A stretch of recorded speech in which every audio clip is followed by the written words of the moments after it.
Hello friends, Anisha Hindi अध्यापक channel पे आपका बहुत बहुत स्वागत है। तो आज हम दूसरे वीडियो में पढ़ेंगे भाषा के भेद। कल हमने यहाँ तक कवर अप कर लिया था एक वीडियो में। आज हम दूसरा टॉपिक कवर अप करेंगे, दूसरा है भाषा के भेद।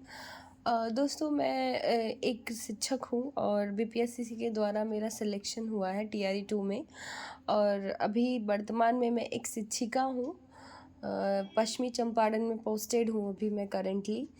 तो मेरे जो एक्सपीरियंस रहे हैं इस पूरे एग्ज़ाम के दौरान, काफ़ी लोग टीचर बनना चाहते हैं, लेकिन कहीं कहीं पे कुछ कुछ चीज़ों से छूट जाते हैं, कुछ नंबर से मिस कर जाते हैं। तो अपने द्वारा मैं जितना हो सके मैं आपकी हेल्प करने की कोशिश कर रही हूँ। मैं बस यही कहूँगी कि अगर किसी को भी मेरे वीडियो से फ़ायदा हो रहा है तो प्लीज़ शेयर करिए इसको। और ये बात मैं आज कह रही हूँ, उसके बाद कभी नहीं कहूँगी, क्योंकि मुझे पता है अगर वीडियोस अच्छे होते हैं तो ऑलरेडी वो शेयर हो जाता है। लाइक सब्सक्राइब ये सब कहना नहीं पड़ता है, वो जब आदमी को अच्छा लगता है तो वो लोग खुद करते हैं। तो आज हम दूसरा टॉपिक अभी पढ़ते हैं, भाषा के भेद। तो भाषा का मूल रूप वाचिक, ध्वन्यात्मक अथवा मौखिक ही है।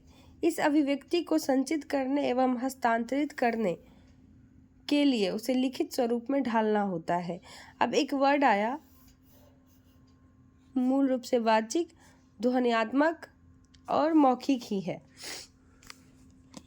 ताकि वह सुरक्षित एवं अस्थायी रह सके।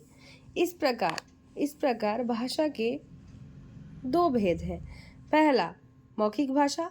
मौखिक भाषा किसको कहते हैं? मानव मुख से निःसृत सार्थक ध्वनियों को मौखिक भाषा कहते हैं।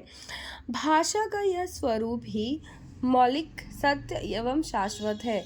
जन्म के बाद बालक परिवार एवं समाज में संपर्क व्यवहार से स्वतः ही मौखिक भाषा सीख जाता है। हम बातचीत में, आचार व्यवहार में मौखिक भाषा का ही प्रयोग करते हैं। तो अब आगे देखते हैं।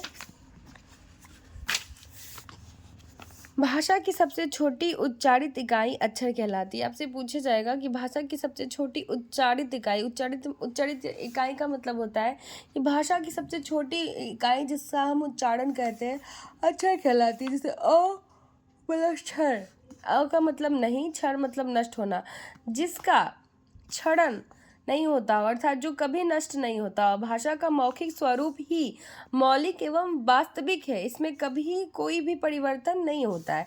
तो पहला तो थी दोस्तों मौखिक भाषा, दूसरी है लिखित भाषा। अब लिखित भाषा में हम जानते हैं भाषा के उच्चारित ध्वनियों को लिपिबद्ध करना। लिखित का मतलब ही होता है कि लिखित भाषा कहलाती है। लिपि में किसी में कोई देवनागरी लिपि लिखते हैं, खरोष्ठी लिपि लिखते हैं, ब्राह्मी लिपि लिखते हैं। हम जानते हैं अगर हम ब्राह्मी लिखेंगे तो बाएं से दाएं लिखेंगे, खरोष्ठी लिखेंगे तो दाएं से बाएं लिखेंगे। लिपि का मतलब ही होता है कि किस तरह लिखोगे।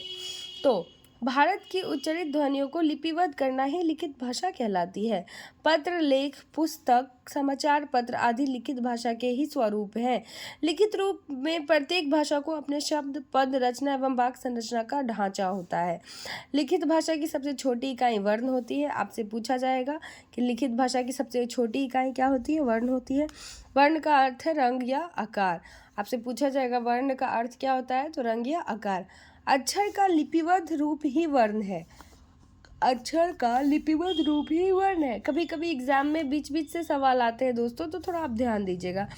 वर्णों में समयानुसार, सुविधानुसार परिवर्तन संभव है। अब नेक्स्ट जो पॉइंट है हमारा वो है भाषा और बोली, जो हम अगले वीडियो में कवर करेंगे। Thank you.